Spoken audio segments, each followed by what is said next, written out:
Hello friends, welcome back my YouTube channel mister R Sharma. तो दोस्तों, आज हम फिर आपके साथ रूबरू हो रहे हैं और आज की जो लेटेस्ट न्यूज़ है वो है कि जो पिछले कल ही है पीएससी द्वारा हिमाचल प्रदेश जो पब्लिक सर्विस कमीशन आयोग है शिमला का, उसके द्वारा जो पीजीटी का पेपर करवाया जा रहा था उसके जो सिलेबस को लेके वो अपडेट की गई है, अपडेट दिया गया है।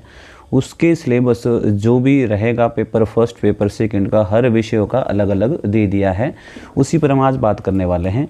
तो जो पेपर फर्स्ट है उसकी बात तुमने पहले ही कर दी है कि पेपर फर्स्ट में क्या क्या रहेगा, क्या क्या टॉपिक आने वाले हैं, किस तरह से नेगेटिव मार्किंग होगी। और जो पेपर सेकंड का है वो आज तक तो वैसे पीजीटी ने नहीं डाला हुआ था, लेकिन इस बार जो है पीजीटी के जो सेकंड पेपर है जो चेंज हुआ था उसका भी सिलेबस डाल दिया है। तो उसी को लेकर आज हम बात करने वाले हैं। हालांकि पीजीटी 1 का जो पेपर है उसके बारे में भी थोड़ी सी बात कर लेंगे, लेकिन बाद में करेंगे, पहले पीजीटी 1 की बात करें, ठीक। और जो बच्चे नोट्स लेके गए हैं वो ये ना सोचे कि अब सिलेबस चेंज हो गया है तो शायद अब ये नोट्स किसी काम के नहीं हैं। ऐसा कुछ भी नहीं है। बिल्कुल आप पहले एक बार आराम से पूरी वीडियो देखिएगा, सिलेबस में क्या चेंज है क्या नहीं है वो चीज़ें करनी है। सबसे पहले जो आपका पीजीटी पेपर 2 है, ठीक है, जो पेपर 2 है हम बात कर रहे हैं हिंदी की, ध्यान रखें। जो पीजीटी पेपर 2 है, पीजीटी पेपर 2 के हिंदी की हम बात कर रहे हैं कि जो उसमें 1 तो सभी का समान रहेगा, लेकिन जो 2 वाला पेपर है वो सभी का अपने अपने विषय का होता है। तो इस बार जो पीजीटी 2 पेपर होगा उसमें आपने ध्यान रखना है, एक तो पार्ट बना दिए, ठीक है, एक बना दिए पार्ट कि पार्ट 1 और पार्ट 2, दो भागों में पीजीटी सेकंड पेपर कर दिया है, ठीक। पार्ट 1 में आपके क्वेश्चन आएंगे 80 और पार्ट 2 में क्वेश्चन आएंगे 20। पार्ट 2 में कितने क्वेश्चन आएंगे 20 और पार्ट 1 में कितने आएंगे 80 प्रश्न आएंगे। और कुल मिला के पीजीटी का जो सेकंड पेपर है वो 100 प्रश्न होंगे और 100 ही अंक होंगे। और नेगेटिव मार्किंग कितनी है 0.25, ये आपको पहले भी बताई है, ठीक है, ये नेगेटिव मार्किंग। हम बात करेंगे पार्ट 1 को लेकर कि पार्ट 1 में क्या क्या लगा है। पहले बात कर लेते हैं। पार्ट 1 में सबसे पहला है हिंदी साहित्य का इतिहास। पहली जो चीज़ लगी है वो क्या लगा है, हिंदी साहित्य का इतिहास, ठीक। हिंदी साहित्य का इतिहास नामक एक टॉपिक लगा है जिसमें आपको प्राचीन एवं मध्यकालीन हिंदी साहित्य इतिहास की बात करनी है कि इतिहास दर्शन और साहित्य इतिहास मतलब इतिहास लेखन परंपरा क्या रही है, कब से इतिहास लेखन शुरू किया गया है। जैसे हम बात करते हैं गारसा दातासी से शुरू हुआ है और उसके बाद आगे जो क्रम है वो बनता रहा है। शिव सिंह सेंगर है, या उसके बाद आपके जॉर्ज ग्रियर्सन है, मिश्र बंधु हैं, आचार्य शुक्ल है, राम कुमार वर्मा है, हजारी प्रसाद द्विवेदी हैं, इत्यादि इत्यादि जितने भी इतिहास लेखन परंपरा रही है। उसके बाद काल विभाजन, ये भी आपको पता है, ये भी आपको करवाया हुआ है, नोट्स में भी आपको मिलेगा। उसके बाद है आदिकाल की पृष्ठभूमि एवं प्रमुख साहित्यिक प्रवृत्तियाँ की आदिकाल के बारे में क्या क्या मुख्य बातें, वो भी सारी चीज़ें नोट्स में है, इसमें भी कोई दिक्कत नहीं है। इसी के बारे में है सिद्ध प्रवृत्तियाँ, जैन हैं, आपके अमीर खुसरो हैं, ये भी सारी चीज़ें आपको डाली हुई है।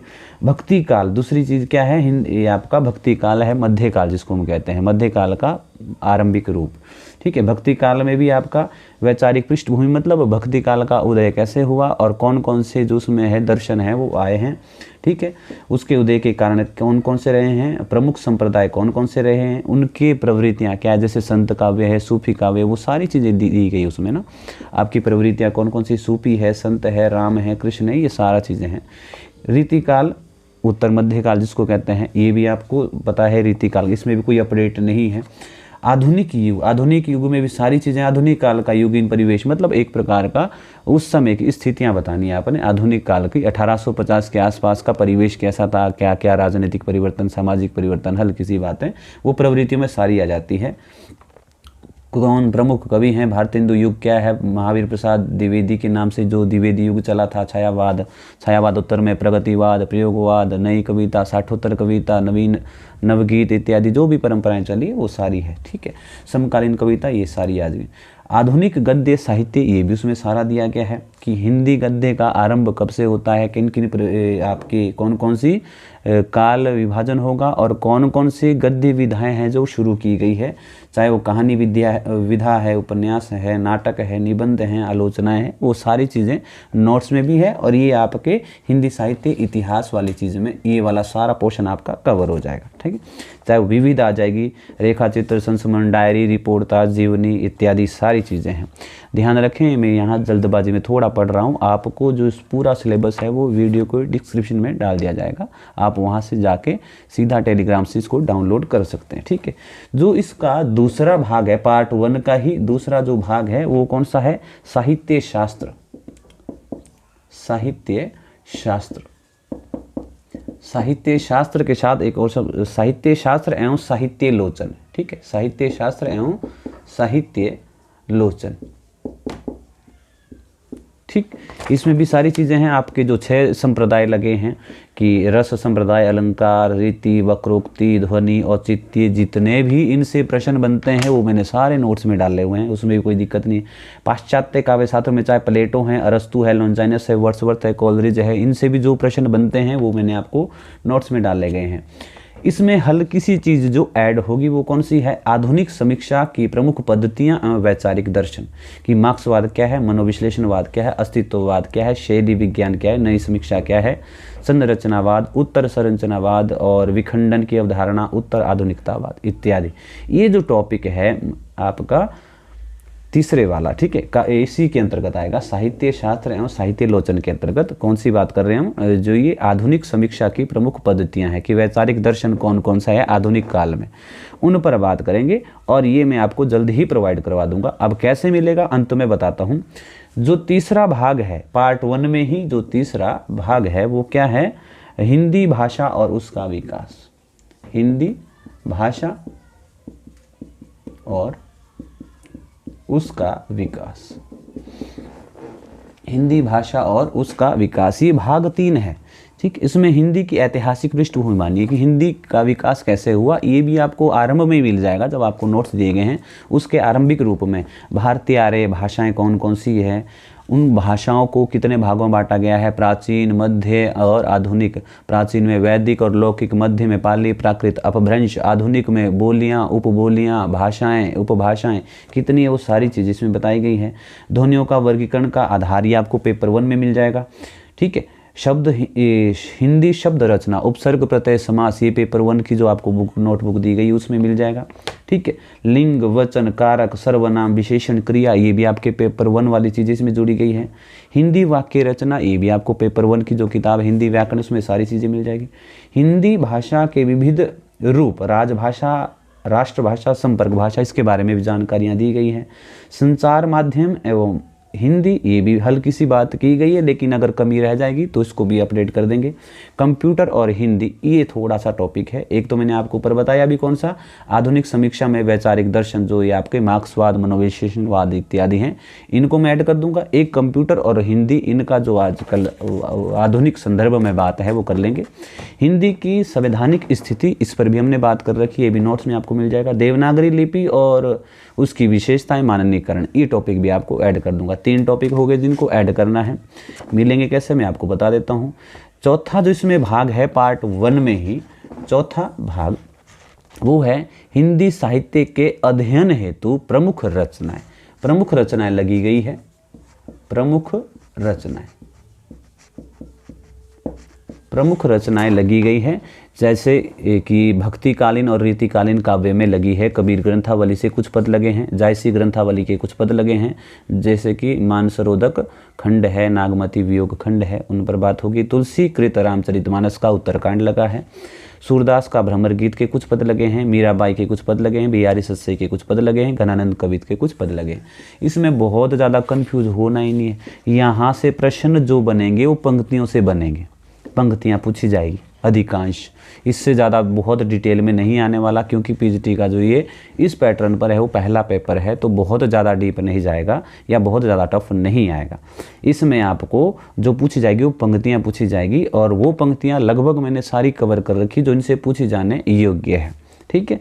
अगला है आधुनिक काव्य में कि मैथिलीशरण गुप्त का साकेत और साकेत का नव सर्ग लगा है, कामायनी के श्रद्धा और आनंद सर्ग लगे हैं। सूर्यकांत त्रिपाठी निराला की 2 कविताएं हैं, राम की शक्ति पूजा, सरोज स्मृति, उस पर हमने बात बड़े खूबी के साथ की है, वो भी आपको दिया गया है।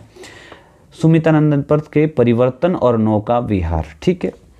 उसके बाद महादेवी वर्मा की कुछ कविताएं हैं, उन पर बात इसमें करेंगे। रामधारी सिंह दिनकर का उर्वशी जो आपका प्रबंध काव्य है और महाकाव्य भी कह सकते हैं आप, उर्वशी का उसका 3य खंड लगा है।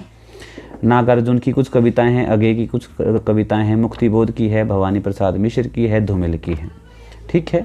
इन पर भी जो भी महत्वपूर्ण और ऐड हो जाएंगे इन कविताओं से संबंधित कोई शब्दावली या कोई कथन, उन पर भी हम जरूर मैं आपको अपडेट दे दूंगा। आधुनिक गद्य साहित्य, आधुनिक गद्य साहित्य में उपन्यास लगे हैं कुछ, जैसे गोदान है, मेलांचल है, शेखर एक जीवनी है, तमस है, आपका बंटी है। हालांकि इनके बारे में जो प्रश्न बनते हैं वो आपको डिटेल वैसे ही पहले दे दी है। कहानी में एक टोकरी भर मिट्टी, ईदगाह, आकाशदीप, पत्नी, रोज वापसी, परिंदे, तीसरी कसम, जिंदगी और जोंक पिता, ये कहानियाँ लगी हैं।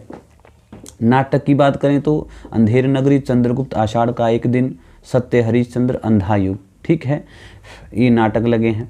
और गद्य विधाओं में अन्य आपके कुछ 2-4 निबंध लगे हैं, जैसे भारतवर्ष की उन्नति कैसे होगी, शिव शंभू के चिट्ठे, कविता क्या है, नाखून क्यों पड़ते हैं, महादेवी का घीसा, आवारा मसीहा, इत्यादि इत्यादि।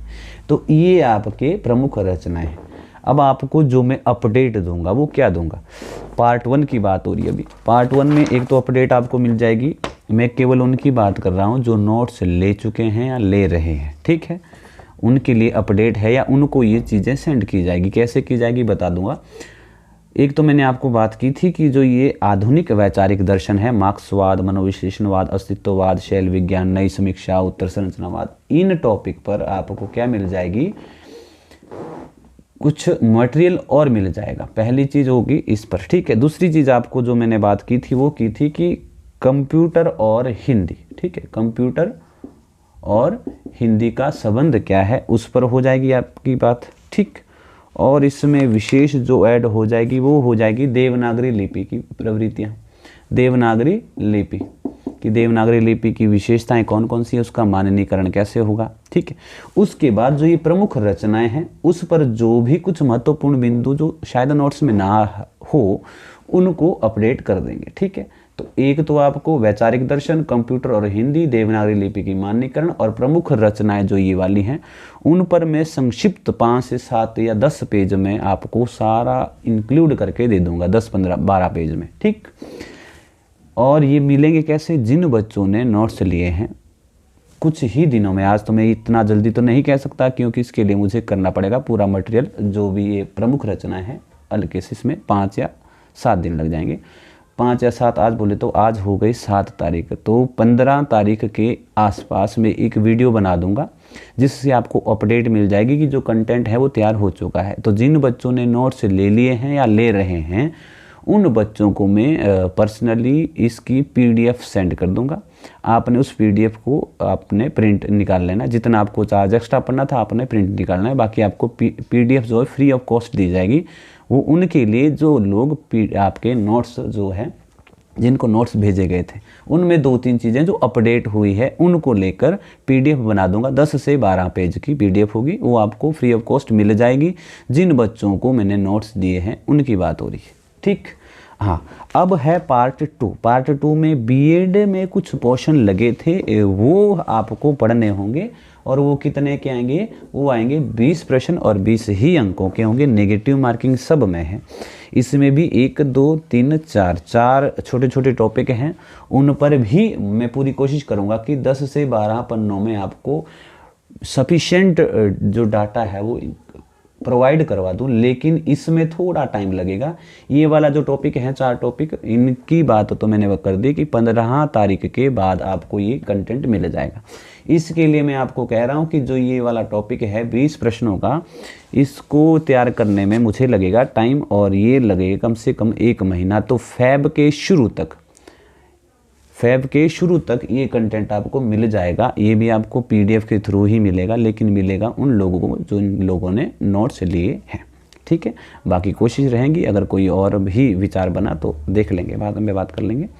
फिलहाल ध्यान रखें, पार्ट 1 और पार्ट 2। पार्ट 1 में 80 क्वेश्चन है, पार्ट 2 में 20 क्वेश्चन है। जिन लोगों को नोट्स दिए गए हैं बिल्कुल भी विचलित ना हो कि शायद क्या हो जाए, और जो ले रहे हैं कुछ भी परिवर्तन नहीं हुआ है, केवल दो, एक तो आपका जो हमने वैचारिक दर्शन की बात की है, चाहे वो मार्क्सवाद वाला है या अस्तित्ववाद वाला है, वो ऐड हुआ है, वो 2-3 पन्नों में सब ज़्यादा होगा। उसके बाद कंप्यूटर और हिंदी 1-1.5 पन्ने का है। देवनागरी की प्रवृत्तियाँ ये कितनी आए, ये भी 2 पन्नों में लास्ट हैं।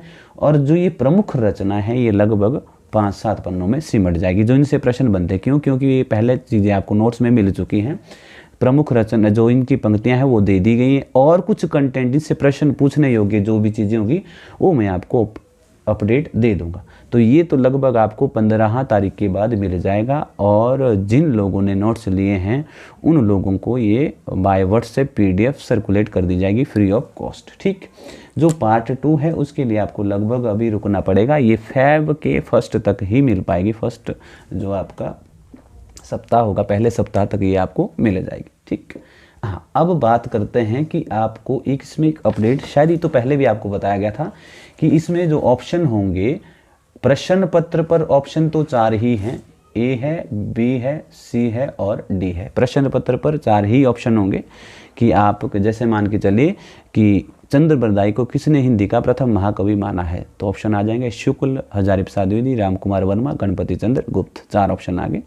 यदि आपको इन चारों में से कोई भी प्रश्न या विकल्प ऐसा लग रहा है कि मुझे नहीं आ रहा है और ये प्रश्न मुझे छोड़ना है, तो जो OMR शीट होगी उस पे ऑप्शन कितने होंगे? 5 होंगे, A, B, C, D और E। यदि आपको उस प्रश्न का जवाब नहीं आ रहा है तो आपको क्या करना पड़ेगा, इस बार E वाले ऑप्शन को क्या करना पड़ेगा, डार्क करना पड़ेगा। यदि आपने कोई भी विकल्प नहीं चुना OMR शीट पे तो आपकी नेगेटिव मार्किंग होगी 0.25। अर्थात यदि आप कोई प्रश्न छोड़ते हैं तो वो भी आपका नेगेटिव में जाएगा। और यदि आपको उससे बचना है तो आपको ऑप्शन E लगाना होगा, ये बताया गया है। और ये चीज़ पहले भी आपको बता दी गई थी, ये उसमें सर्कुलेट अलग से दिया गया है। अब चीज़ आपको पेपर फर्स्ट में आपको बता रखा है कि पेपर फर्स्ट के लिए क्या क्या चीज़ें पढ़नी है। उसके लिए वही है, 10 प्रश्न हिंदी के होंगे, 10 अंग्रेजी के होंगे, 15 प्रश्न HPG के होंगे और 15 प्रश्न जो है वो इंडिया और इंटरनेशनल की जो अफेयर होगी उस पर चर्चा होगी या उस पर प्रश्न आपसे किए जाएंगे। और उसमें से आपको कितना बताया, 35% आपका आ जाना चाहिए, ये क्वालिफाइंग है। पहला पेपर कैसा है, क्वालिफाइंग, 35% आपका आना चाहिए वहाँ पर मिनिमम। ठीक है, उससे ऊपर जा रहे हैं तो कोई बात नहीं है, वहाँ पर आपका मूल्यांकन जो होगा तब आपका सेकंड पेपर चेक होगा। यदि आपके फर्स्ट पेपर में 35% है, नेगेटिव मार्किंग दोनों में है, फर्स्ट पेपर में भी सेकंड पेपर में भी। ठीक, अब जो सेकंड पेपर है उसी के आधार पर आपका चयन किया जाएगा। जो ये 100 अंक आने हैं सेकंड पेपर में, इसी के आधार पर आपका चयन किया जाएगा और कोई विकल्प नहीं होगा। हाँ, यदि मान के चलिए जनरल की कट ऑफ जाती है 62, जनरल की कट ऑफ 62 जाती है, जो सेकंड पेपर है 62 कट ऑफ जा रही है, और 62 पर 4 लोग हैं या 3 लोग हैं या जो जितने भी एक से ज़्यादा हैं 62 पर, तो ऐसी स्थिति में क्या करेंगे, वो जो पेपर फर्स्ट में स्कोर ज़्यादा करेगा उसको चुन लेंगे इन 3 में से जो 62 पर अटके हुए लोग हैं। अन्यथा आपका फर्स्ट पेपर किसी मायने का नहीं, केवल इतना है कि वो क्वालिफाइंग है। इसका महत्व 2 चीज़ों में, एक तो क्वालिफाइंग है और दूसरी चीज़ है कि लास्ट कट ऑफ जहाँ आ रही है, अगर वहाँ पर 1 से अधिक लोग हैं तो उनमें जिसका पहले पेपर में स्कोर अच्छा होगा उसका चयन किया जाएगा। और यहाँ भी अगर कोई किन्हीं 2 व्यक्ति समान अंक लेते हैं तो डेट ऑफ बर्थ देखी जाएगी, वहाँ भी समान है तो फिर उनका जो दूसरी चीज़ें हैं जैसे आपके MA BEd में नंबर कितने हैं उसके आधार पर उसका फिर चयन किया जाएगा। अन्यथा आपका जो चयन होगा वो पेपर सेकंड के ही मेरिट आधार पर होगा। ठीक है, अभी मेरे पास जो नोट्स की कॉपियां हैं वो ख़त्म हो चुकी है, उसका स्टॉक शाम तक आएगा। जिसको भी लेना हो वो बता सकता है। पेपर फर्स्ट में जो व्याकरण आना है उसकी कॉस्ट मैंने कितनी बताई थी, 300।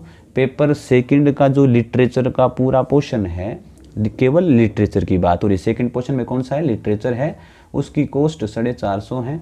और ये आपको जो मिलेंगे वो मिलेंगे 750 में। लेकिन अभी फ़िलहाल आपको ये 600, अगर आप दोनों लेते हैं तो ये आपको 600 में पड़ेंगे, प्लस 70 रुपये आपका डिलीवरी चार्ज है। 670 में आपको दोनों मिल जाएंगे, बाय पोस्ट भेजे जाएंगे। कुछ बच्चे बार बार पूछते हैं तो आप बिल्कुल कतई भी शंका ना करें। पहले आपको क्या करना पड़ेगा, गूगल पे करना पड़ेगा, उसके बाद ही आपको बाय पोस्ट डाक, सरकारी डाक द्वारा भेजे जाएंगे। कैश ऑन डिलीवरी नहीं है, जो बार बार पूछते हैं लोग, ठीक है। और जो ये सिलेबस अपडेट हुआ है, ये मैं आपको बता दूं कि ये वाला कंटेंट जो पेपर 2 का फर्स्ट पोर्शन है, उसका जो कंटेंट अपडेट हो रहा है, उसमें जो बच्चे जिन लोगों ने नोट्स ले लिए हैं या ले रहे हैं, उनको ये कंटेंट पीडीएफ के रूप में मिल जाएगा फ्री ऑफ कॉस्ट 15 जनवरी के बाद, ठीक। और पेपर 2 में जो पार्ट 2 है, उसमें जो 20 प्रश्न आने हैं, जो आपका बीएड की पेडागोजी इत्यादि है, नॉलेज इत्यादि, एजुकेशन इत्यादि है, उससे संबंधित जो भी कंटेंट होगा वो भी आपको फ्री ऑफ कॉस्ट दिया जाएगा, वो कोई दिक्कत नहीं होगी, ठीक है। ये भी आपको कहाँ मिल जाएगा, पीडीएफ के थ्रू मिलेगा, लेकिन कब मिलेगा, फेब के पहले सप्ताह में ही मिल जाएगा, ठीक है। यदि आपको कोई भी शंका हो तो ऊपर नंबर दिया गया है 70-189-51-992, ठीक है। आप संपर्क कर सकते हैं। जिसको नोट्स मंगवाने हैं वो यहाँ से ही संपर्क करेगा, जिसको कोई शंका है वो भी इसी पर बात करे। बेवजह परेशान ना करें कि हाँ जी सर आप कितने दिन अपने आप कितनी तैयारियाँ करते हैं, कितने घंटे पढ़ते हैं। भैया अपनी अपनी क्षमता है, जिसको जितना पढ़ना है पढ़िएगा, और जिसमें जितनी क्षमता इतना तय है कि अगर आप 4-5 घंटे नहीं दे रहे हैं तो सिलेक्शन तो संभव नहीं है। कम से कम 4-5 घंटे पढ़ाई तो करनी पड़ेगी, ठीक है। जिन लोगों ने पहले पढ़ा हुआ है वो तो अगर 2-3 घंटे भी अपना रिवीजन कर रहे हैं तो भी आराम से हो जाएगा, लेकिन जो लोग ऐसा है कि पहली तैयारियां नहीं है, अब जाके तैयारियां कर रहे हैं, तो आपको लगभग 5 घंटे तो मिनिमम दिन के देने पड़ेंगे, ठीक है। बाकी अपनी स्मृति शक्ति है कि आप कितना याद कर पा रहे हैं, ठीक। तब अगली वीडियो तक जय हिंद, और फिर मिलेंगे शीघ्र ही नई वीडियो के साथ।